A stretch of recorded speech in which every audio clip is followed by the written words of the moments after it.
Welcome to Urbanism Vancouver, a podcast that looks at how we can make Vancouver a better urban experience. Together, we'll dive into the workings of our built environment and discuss how we can get involved in our community. Hi, I'm your host, Helen Lui. With every episode, I hope to share with you some insights from my industry experience and explore how we can make Vancouver a more livable and affordable place. I hope that you'll learn a little and perhaps be inspired to be more involved in impacting positive change.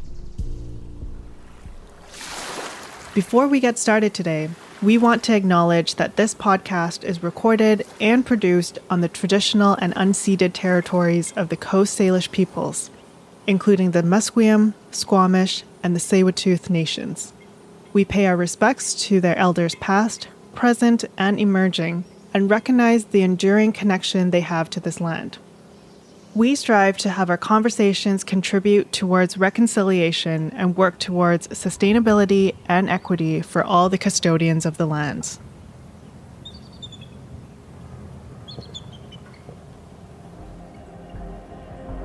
A substantial component of our conversation to date, both on this podcast and in larger discussions about the built community, have not included the First Nations and Indigenous communities. We have a massive opportunity to address previous marginalization of First Nations peoples, and working in partnership with First Nations is important to the future of creating equitable and thriving communities. This is something I'm also continuing to learn about, especially when it comes to understanding how I can advocate and support more inclusivity. With that in mind, I'm very excited to have Khelsilem join us today. Yeah, my name is Khelsilem. I'm the elected chairperson for the Squamish Nation Council. I was elected to council first in 2017 as a council member and elected as a chairperson in 2021, serving my second four-year term. In my 6 years on the council, I've been involved in a lot of different projects, many involving major land use planning projects, major policy around housing, supporting the development of housing, both market and non-market, both within the Squamish Nation and also through our partnership with Musqueam and Tsleil-Waututh through the MST Development Corporation in the lands that are owned by the three communities of Musqueam, Squamish, and Tsleil-Waututh, and also worked in sort of supporting some of the urban planning and land use planning work that the nation is also engaged in now, and have just had a general interest, fascination, curiosity around land use, affordability, housing development, and kind of those mixtures of interests. But really, when I first got elected, one of the main issues that I really wanted to focus on was housing for my community. And for all my life, housing has been sort of a top priority issue. We would do numerous surveys, community plans.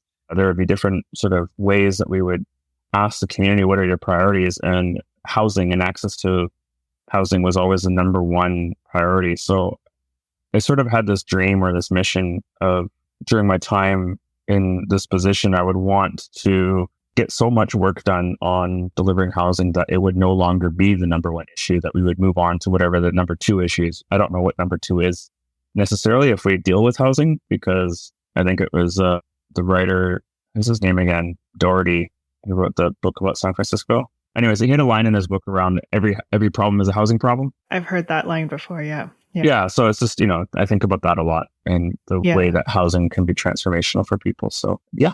I wanted to follow up on that, like land use and community planning, because at least in my experience, all I've ever done is development in municipalities where you have all of that history of like zoning. And then, we did an earlier episode digging into it, and so much of it is just like racial, so much of it is just exclusionary and this desire to keep people out. I guess, how does policy differ on the work that you guys are doing where it's First Nations led versus, a typical city that has a lot of zoning bylaws that we're familiar with? Yeah, it's a good question. I would say there's kind of two streams to it. The stream that most people won't be familiar with is the sort of development on First Nations reserve land, partly because First Nations reserve lands they're technically federal lands. And then within the sort of legal structure, they are lands that are set aside for the use and benefit of Indigenous people or First Nations people. they are also like collectively owned generally, not always, but they are generally collectively owned. And so there is tenure is sometimes given out to families or community members, somewhat in perpetuity, sometimes not, but the land is still held in common. And so theoretically it could be expropriated by the council if they ever chose to. That never really happens. It also is sort of referred to as a form of dead capital because it is collectively owned. Nobody who actually has a right to use and occupancy can accumulate any value on the land. There's no assessment of the value of that property. The only way that you can trigger a value of the land in terms of a property assessment is if the land becomes mortgageable. And you can operate within the sort of legal structure to put up a parcel of land on a lease, which would then enable it to be assessed at a value and then potentially mortgageable, which is, similar to what we did to like Sanok as an example. One of the concepts on First Nations land is this idea, it's called a certificate of possession. It is a type of tenure where it is granted to families or individuals. It can be owned by multiple individuals or single individuals. And it essentially allows for the person who has a certificate of possession to, on their own, lease out that land if they wanted to, because they can control the type of use that happens on it. So a good example of this is like the West Bank First Nation in Kelowna. They have, significant land holdings next to a very populated area with a lot of economic activity, especially in the winery industry. So it's just a number of, it's like 5 or 6 families who own these large multi-acreage plots of land. And each of the families have decided to develop those lands in different ways, mostly through long-term leases. They're like kind of the opposite of Squamish Nation. Squamish Nation has about less than maybe 10 to 15% of our lands are held through these kind of CP or certificate of possession ownership tenures, whereas West Bank's kind of the opposite, where like 80% of their lands are held through a certificate of possession. So some First Nations are like Squamish, where we mostly have kept our lands held in common. And then the stuff we have developed means that most of that revenue flows to the nation, and the nation distributes it through different programs and services to every Squamish member or citizen. Khelsilem has described 2 key ways in which First Nations communities on reserve lands operate. In both models, the land is still legally considered federal lands. The first is where the lands are collectively held by the First Nations people for the benefit of the community. In these cases, any profit generated from the lands are compiled and help fund for collective goods. However, this model also often means it's difficult to assess and create value from the land. And one way to address this is to mortgage the property, which is what the Squamish Nation did on the Sanok development. The second way is one where individual people or families within a First Nations reserve are given a certificate of possession, also known as a CP, which is a form of tenure that allows the holder to control the type of use on that property. Khelsilem then compares how land use and development on First Nations communities differ from the land use and zoning regulations that are often seen in BC's municipalities. So it's kind of compared to like most municipalities, in some ways it is a bit of a wild, wild west. Like there's usually not any zoning rules or requirements. It operates on a more ad hoc basis, and it's largely driven by what is the infrastructure that can support the land use as well. So if it doesn't have access to adequate sort of sewage or hydro or electricity, then that will limit it. And the development of infrastructure on or to First Nations is really difficult. A good example is the Semiahmoo First Nation in Metro Vancouver, kind of south of Tsawwassen. For years, they were struggling to get access to drinking water to their reserve. And they eventually had to work with the city of Surrey to build a water pipeline from Surrey all the way out to Semiahmoo, even though the city of Delta was right there, but Delta was sort of difficult to work with for them. So, infrastructure funding and access to infrastructure funding has also been a challenge for on-reserve First Nations development as well.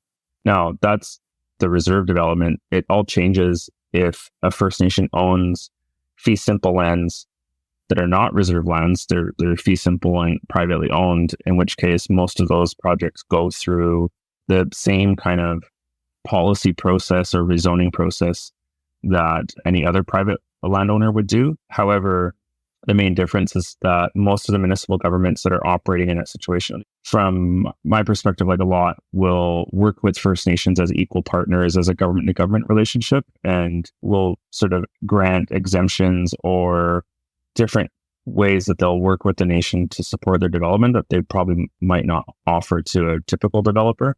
So it depends on the project, but generally there's a bit of a different relationship there. So I think at the end of the day, it's just recognizing First Nations as an order of government, and some governments own private lands and develop them, and some governments own lands and do things with it themselves. So I didn't know any of that, like the different ways in which kind of the tenure of land is treated. I think that's really interesting. You said the second stream was more held in common by the nation. And you said that is the one that that's the model kind of that Sanok is built on, correct?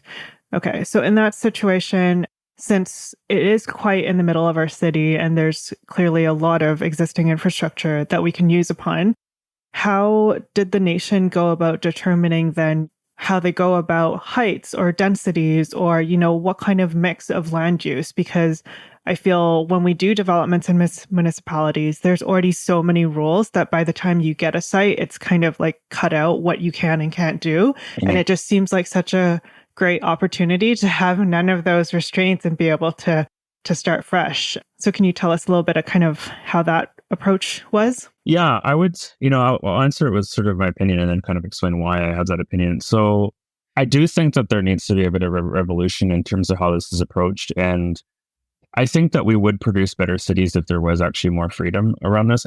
But at the same time, the way that governments and specifically local governments can actually influence the urban design or the urban quality is through the amenities and through the infrastructure. So if we think about livability as including things like culture, transportation, built form and infrastructure, you can create really interesting, fun communities if you have the right mix of amenities and the right access to transportation, whether it's active transportation or transit and other things, jobs that are within sort of reasonable distances, all that kind of stuff. But when you get into things like, in Vancouver, for example, we have the typical podium and tower structure. For a lot of developers, the podiums don't make them any money. It's a bit of a tax on them because they're sort of forced to do that. And so because it's so cost expensive to build these like 3-4 story podiums, and cities are sort of requiring them to put in townhouses or 3 or 4 bedroom units because the rest of the development might not do that. But then what would happen, I think, and what we saw at Sanok is, depending on the quality of the amenities, it'll change the type of development that happens, whether it's density or whether it's the development itself, considering other types of amenities that might be needed. So that could be things like access to groceries or shopping or restaurants and other types of, and which I would sort of characterize more in the cultural frame of livability. So in Sanok, as an example, we were constrained by the Broad Street Bridge, which bisects the property and kind of cuts it in half. And there was also sort of a recognition that if we were to do a more traditional sort of podium and tower structure, it would actually kind of alienate a significant amount of the property at the ground level, because all of a sudden you're kind of having these roadways going through, access and egress running through all these podiums. It would create a lot of shadow and a lot of just a very boxed in kind of feel when you're at the ground level. And so there was a kind of a desire to explore staying away from the podium and tower structure and actually opening up the space, which resulted in sort of an urban design where I think it's only like 18% of the overall 11 acres is actually being used for the buildings. The remaining like 80% is actually going to be open space and publicly accessible.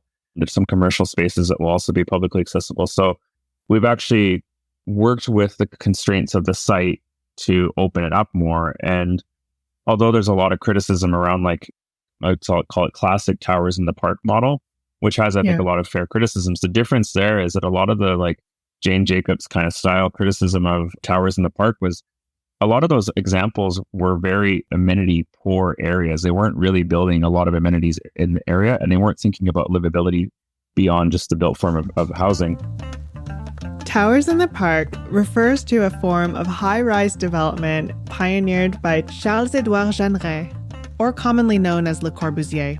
In the early 1920s, he suggested a layout for cities which included tall apartment buildings in the center of city blocks, surrounded by landscaped elements like parking and lawns. They often focused on residential use and were often built for public and social housing. The style has faced recent criticism due to the deteriorating conditions, which were worsened by economic circumstances of both the residents and in disinvestment of public housing. Khelsilem addresses these critiques and explains how Sanok is different, in addition to clarifying how they arrived at the proposed mix of homes, retail, amenities, and other spaces. The thing about Sanok is that it's actually already being built in an amenity-rich area. So you have a 40, 50-acre park next door. You have a significant amount of employment areas within a 10 to 15-minute distance. We've made commitments to improve access to transit and transportation. It's also largely focused as a bicycle development as opposed to a car development. So, and then we've added in, commercial spaces into the ground level for things like restaurants, cafes, bars, grocery, etc. So unlike a typical towers in the park, it actually has a lot of amenities nearby. The ground plane actually becomes quite activated and it becomes quite busy and quite lively as a community, not feeling like this sort of dead zone during most hours of the day. And then we also hope to activate it with some, other types of amenities, whether it's like basketball hoops or lacrosse hoops and some cultural stuff that we want to incorporate. So I think that, for us, the considerations around the development were largely driven by highest and best use. So when we first proposed a 3,000 unit, that was just a notional amount that we proposed because that was just kind of a number that was thrown out there. And it was through conversations with the development partner and through our own staff, we said, well, what's actually the highest and best use here? What can this site feasibly accommodate? And then that opened up an interesting conversation because we got to about 6,000 units. We've actually added about another 100, so it's about 6,100 now. But only at that level of density because it was purpose-built rental. If we were doing even a slight increase in strata leasehold on it, the actual total number of units would probably have to come down because the additional cost to build parkade on a constraint site like that would make it way more expensive. So even if we added 20% condo, we're probably only going to end up closer to like 5,000 units as opposed to 6. So the rental actually allowed us to go even higher. And then the access to transportation for transit and bike also contributed to that. So we kind of pushed it to that high end given those factors. And then the sort of final factor was really around the livability of the site from an access and egress standpoint around transportation, and sort of a realization that there's a certain scale where people trying to get in and out of the area is actually going to be challenging. So if we went to like say 10,000 units of housing on 10 acres, the number of people like coming in and out of the site and what's available in that sense would actually make it really difficult. You start to have like significant traffic problems, even just on bike, for example. So, so there's this there was considerations around that where we felt like we want to build a very highly livable development. This is contributing positively to the city building and is actually going to be a place that, people will praise and enjoy living in or visiting and that kind of stuff. So that's where we ended up. On different sites, we might approach it differently depending on the circumstances, but it kind of flowed from those conversations. That's really cool. That almost sounds like you guys were able to take the site and dream up, the amenities and the cultural and the activity first before determining what portion of housing do you need in order to support that vision, right? Whereas currently in our municipalities, it seems to be the opposite. It's like our land use is already dictated as to like what components can go there.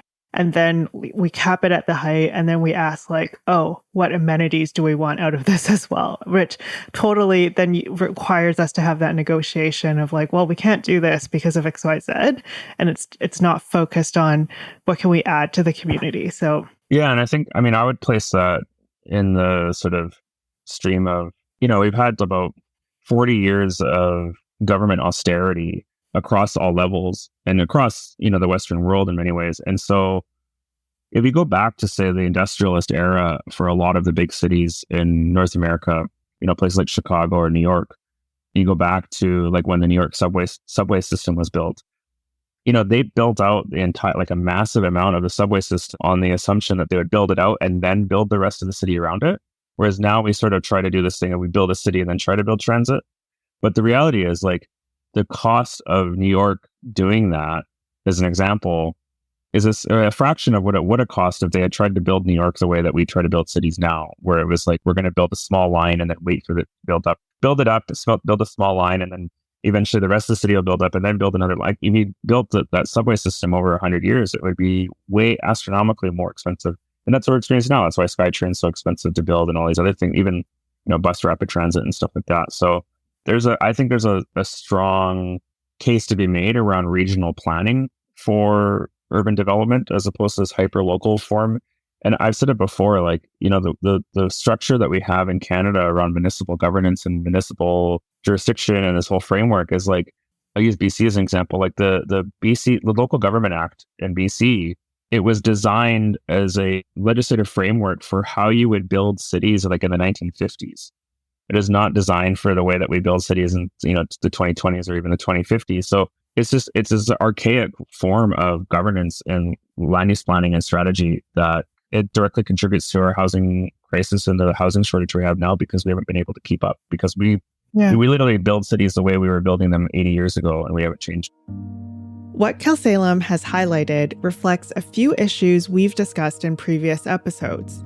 Because our land use is so hyperlocal, it's making regional decisions and infrastructure planning more challenging and political, and therefore also more short-sighted. While housing built in the earlier half of the last century has benefited from more public funds, we have since seen more tightening of government funding, resulting in less funds for public services. This means increased costs that rely on less funding. Furthermore, projects are often now funded and built bit by bit rather than in their entirety, making them more inefficient and expensive. Given that First Nations developments and partnerships are finally and rightfully being brought to the forefront of discussions about our future built environments, I wondered what level of involvement First Nations people have when it comes to municipal, regional, or any level of planning. The short answer is no, we are not. And it's definitely a major risk that they have. And it's an issue that I've raised with both Metro Vancouver and the Mayor's Council, for example. The regional growth projections for Metro Vancouver do not account for development of First Nations reserves at all. So they just don't include those areas? They don't. Wow. We're not a part of the system, and so they never get data from us. We don't have an official community plan that they can read that can say there's anticipated to be about this much development, or, the municipalities are asked to provide their own targets of what they're planning to build, that kind of stuff, level of growth. I would say I would caveat with, I think there's a desire to do that, to actually include it. It's just that the structure of their government is not set up to gather that data. And then also our governments aren't really set up to provide that data because we don't approach it in the way the municipalities do too. So I think there's probably a desire to move in that direction. It's just, it hasn't been figured out yet. All of those things can be anticipated, but we're not a part of Metro Vancouver, for example. We don't have seats on the Mayor's Council. The Tsawwassen First Nation does on both, and they negotiated that through their treaty agreement. And I think there's a desire for greater participation, and because there are regional districts around the province that have moved in this direction where they've started to include First Nations as a level of government. And I think it's time for both those bodies to be reformed, and maybe beyond even just adding more seats. There may be another form of governance that actually works even better. But right now, we are not at the table. And I would argue that all the legislation that is applicable in these circumstances are not compliant with the UN Declaration on the Rights of Indigenous People or provincial legislation that requires laws to become consistent with it. So they're both those entities. A lot of the legislation that applies, they're all in breach of Indigenous rights and need to be, reformed or rethought. It's evident that there is a blind spot in our regional planning in that it neither properly accounts for First Nations communities, nor does it involve them when it comes to regional governance. And many of the existing First Nations reserves, as well as the upcoming developments, like Sanok, are clearly important physical and social components of our communities. Khelsilem tells us a few examples where there's been some positive partnerships, though still some examples complicated by fragmented conversations. So like a good example is the Squamish Nation and the Tsleil-Waututh Nation have been working very closely with the District of West Van, City of North Van, District of North Van around advocacy for rapid transit to the North Shore. One of the big considerations is both the federal government and the provincial government are really looking at major infrastructure spending in a way that supports the development of a significant amount of housing. So there's a reality where are the three municipalities in the North Shore going to approve the same amount of housing that Squamish Nation is going to do on our lands? Because we're probably going to we could build or potentially build way more housing than those three municipalities combined would build. So when we're making a pitch to federal and provincial governments to say, transit infrastructure spending to the North Shore could result in support for 60,000 new units of housing, most of that coming from the Squamish Nation and potentially the Tsleil-Waututh Nation, right? So it's like we actually become part of the rationale, and we can do a lot, we can deliver a lot more and support a lot more than others might. And we've seen that with Sanok. We've also seen that with like Jericho Lands and Heather, where we were able to secure higher levels of density because the nations are involved. So I think that there's like ongoing conversations in that regard, but there's still challenges because senior levels of government aren't making commitments to major infrastructure spending.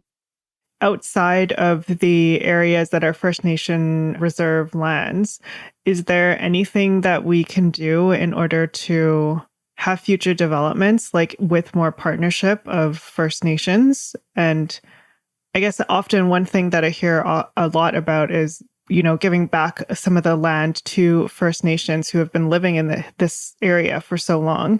Yeah, I think the repatriation of lands to First Nations communities was once thought of as a radical idea, and it's actually becoming the norm.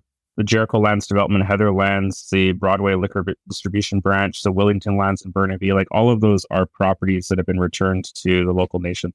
There was a recent announcement in the summer with the federal and provincial governments in Alberta around the return of 117,000 acres of land to 8 First Nations in Treaty 8 in the northeast of BC.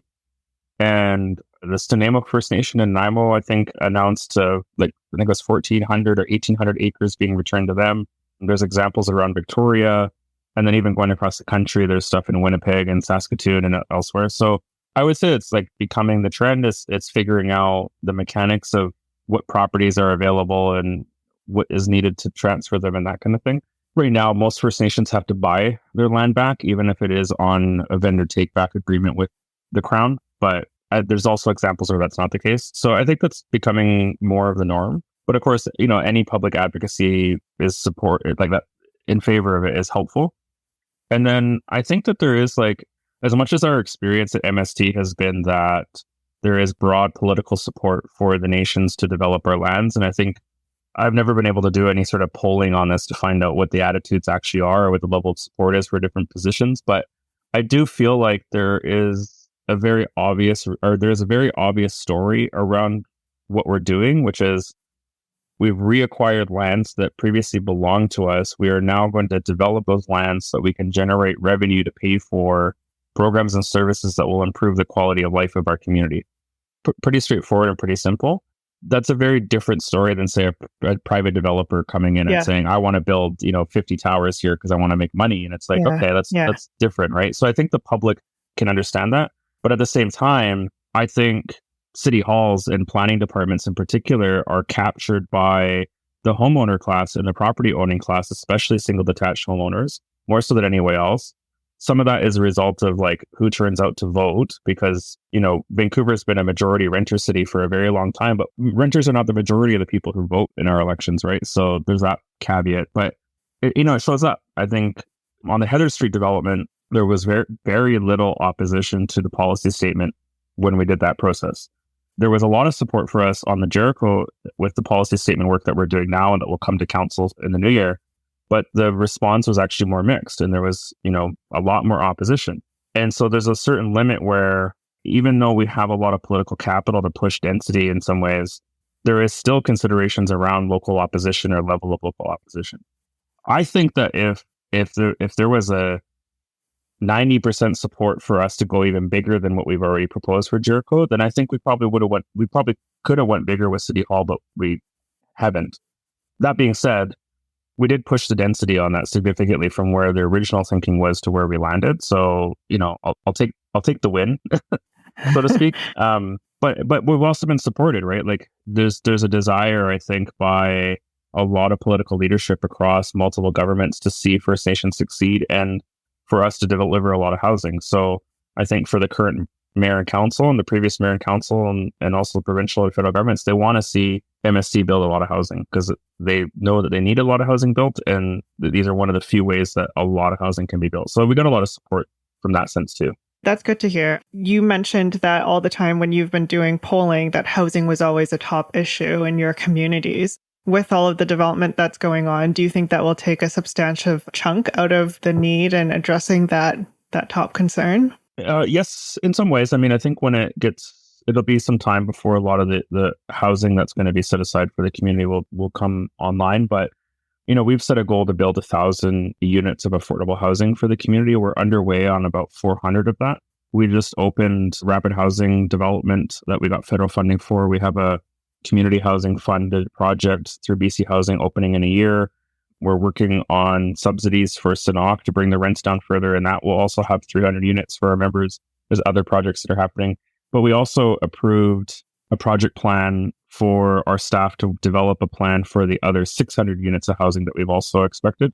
So I think there was a number of analysis that our staff had done with our community to try to identify both the level of affordability that we would need to support the community, also, and the number of units overall. And we ended up around 1,200 was basically the number that if we had 1,200 units of housing, it would probably fully capture most of the need for the community. Then our goal was 1,000. So we were actually pretty close. And I think, once we get to 1,000, okay, let's just do another 200, 300. We'll get there. And I think once people are living in those units and we've built those communities, then I think it'll be a very different story around what is the big need. Because, 1,200 units of housing is also almost 2,000 people. So right, yeah. That's also a significant portion of the community coming back into the community. The Squamish Nation are embarking on an exciting initiative to address an important need in their community, housing, something that's also important for the rest of Metro Vancouver. I asked Khelsilem to share how they would describe success on this project. There's very obvious metrics to success, fully built project that's full occupancy and it's been well built, in terms of the quality of the work, and that there is a high degree of pride in the project, both by the residents who would live there. They feel like it's a great place to live, that there's a high level of or enthusiasm for the style of development and the community in that sense, as well as from my own community. It's also, it's going to become one of the largest Squamish Nation communities in my nation because there'll be about 300 units of housing dedicated for Squamish people, which is about 500 people.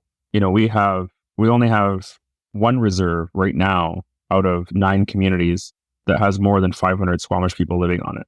So this becomes like almost the second largest Squamish Nation community in the Squamish Nation. Yeah. And so the return of Squamish people to Sanok is also a huge, I think, accomplishment for us and something that we're really excited about. And then that brings with it, a greater relationship and connection between the people in Vancouver and the Squamish people, where we've been alienated from our land for so long. And so, there's going to be children that grow up in and around Sanok. There's going to be families that grow up in and around Sanok, and they're inevitably going to have relationships with some of the people that live there that are from my community. So, the people will start to associate Vancouver more with the Squamish people because we're living right in the downtown area of it. So I think all of those things, really make me excited and I think make the community excited as well. Thank you. Mm-hmm. Awesome. Thanks so much for taking time to chat with us. I definitely learned a lot more. Like, I feel like I don't often get the opportunity to talk about how we can work with more First Nations in order to do our development, to think about our planning and just about our region. So I really appreciated that. Awesome. Thank you for inviting me. First Nations communities largely live on properties that formally are in the control of the federal government. This relationship and tenure of land also hinders means by which Indigenous communities can produce wealth and create financial value from the land for their benefit. However, as we've heard from Khelsilem, many First Nations have created innovative solutions to create urban developments that benefit both the neighborhood and their peoples. Sanok is an exciting example of this. In my opinion, the Squamish Nation's ability to dream big with this project is largely because they are not bound by the hindrances of our current land use and planning policies. One feature that illustrates this is Sanok's significant portion of open space on the ground level of their site for community and public space. If this development had undergone typical zoning and municipal land use policies, these areas would likely have resulted in more privatization through podiums and yards. Instead of prioritizing the minutiae of subjective architectural aesthetics, which emphasize exclusionary land use and hyperlocal neighborhood control, the Squamish Nation's role as both developer and government body meant they can instead focus on more cultural, social, and community benefits, in addition to their nation's needs. I hope our industry learns from the approach at Sanok. It's clear that so far our governments aren't sufficiently involving First Nations communities when it comes to planning the future of our built environment. Whether it is efforts such as compiling data for regional planning or solving infrastructure issues like drinking water, there still exists numerous barriers for Indigenous peoples to address their needs. We should not only change how we approach planning and land use, but also we should ensure that First Nations are included as an order of government in these discussions to create plans and policies that are inclusive, holistic, and equitable. On our next development, we'll explore the attitudes around housing, and specifically, the way we value homeowners versus how we treat renters. Some of these are explicit in our regulations and policies. However, others are more subtle. We'll investigate why these perceptions are important as they relate to the future of housing. I hope you'll join me for this conversation. You've been listening to Urbanism Vancouver, the podcast dedicated to bettering our built environment. Be sure to follow us on your listening platform of choice so you don't miss our future releases. I'm Helen Lui. Thanks for listening. This podcast series was independently funded and produced by myself and Aaron Johnson. Visit us at urbanismvancouver.com.